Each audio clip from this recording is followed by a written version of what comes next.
আসসালামু আলাইকুম। এটা যার ঘর সে অলরেডি আপনাদের স্বাগতম জানিয়েছে। এটা হলো আমার মেয়ের ঘর।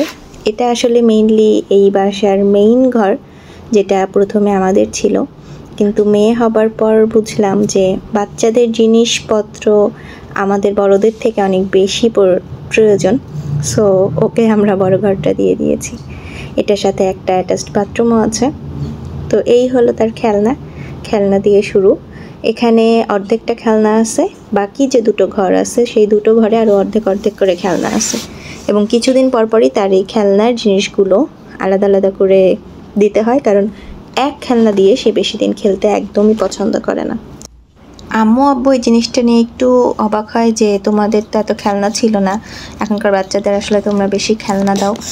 কিন্তু জানি না, বাচ্চাদের খেলনা দেখলে তো আমার নিজেরই কিনতে ইচ্ছে করে, আর ও তো খেলনা দেখলে আরও বেশি এক্সাইটেড হয়ে যায়। দোকানের মধ্যেই দেখা যায় যে পুতুল বা এটা সেটা নিয়ে দৌড়ঝাঁপ দেওয়া শুরু করে দেয়। আর এই যে আমি ওর জিনিসপত্রগুলো দেখাইছি, আর ও এই জিনিসটা নিয়ে হামলে পড়ছে। মানে দেখতেই পাবেন যে আমি যে জিনিসটা ধরবো ওর কেন যেন ওই জিনিসটাই লাগবে। ইভেন যে কোনো জিনিস, সেটা হোক ওর স্কিন কেয়ারের প্রোডাক্ট বা হোক খেলনা, ও কোনো একটা খেলনা দিয়ে খেলতেছে আর আমি সেটা ধরছি, মানে ও সেটাই নেবে। আর এটা হচ্ছে আমরা ওর যে জিনিসগুলো ইউজ করি সেটা দেখালাম। এটা হলো ন্যাপি ক্রিম। আমি এ পর্যন্ত যতগুলো ন্যাপি ক্রিম ইউজ করছি আমার বেবিটার জন্য, এইটা আমার কাছে একদম বেস্ট একটা ক্রিম মনে হয়েছে। আর বেবির যে এই ক্রিমটা, এটা হচ্ছে এক ধরনের, এটা যে বুকে কফ জমে থাকে সেটার জন্য খুবই ভালো। এটা হলো লোশন। আমি ওর যতগুলো প্রোডাক্ট ইউজ করি সবগুলোই অ্যাভিনোর প্রোডাক্টগুলো ইউজ করি।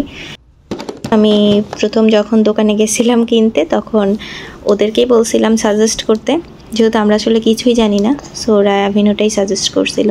আর মালয়েশিয়ার আরেকটা ব্র্যান্ড, আমি নামটা এখন মনে পড়ছে না, এই দুটো ব্র্যান্ড আপাতত ইউজ করি।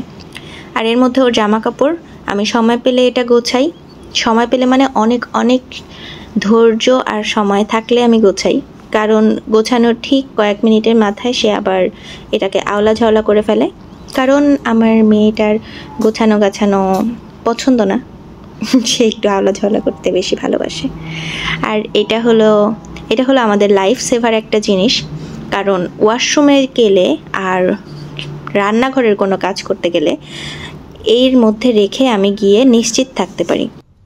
যা কিন্তু চোখের আড়াল করা মানে জানি না কত কি ঘটে যেতে পারে। আর এই ধরনের বাসায়, আমি যে বাসায় থাকি এই বাসায় আমি জানি না কেন ইলেকট্রিকের যে সুইচগুলো, মানে যেখানে চার্জিং যে কেবলগুলো, ওইগুলো কেন যেন নিচের সাইডে, প্রত্যেকটা রুমে দুটো করে আছে। তো সবগুলো তো আসলে ফার্নিচারের পেছনে দেওয়া সম্ভব না। তো দেখা যায় ওই জিনিসগুলোর প্রতি কেন যেন বাচ্চাদের আকর্ষণ বেশি হয়। আর আমার মেয়ে ইদানিং দরজা লাগানো শুরু করে দিছে, যেটা আরও বেশি রিস্কি, তারপর পড়ে যেতে পারে। সো সেটার জন্য, সব কিছুর জন্য আমার মনে হয়েছে এই জিনিসটা খুবই লাইফ সেভার একটা জিনিস।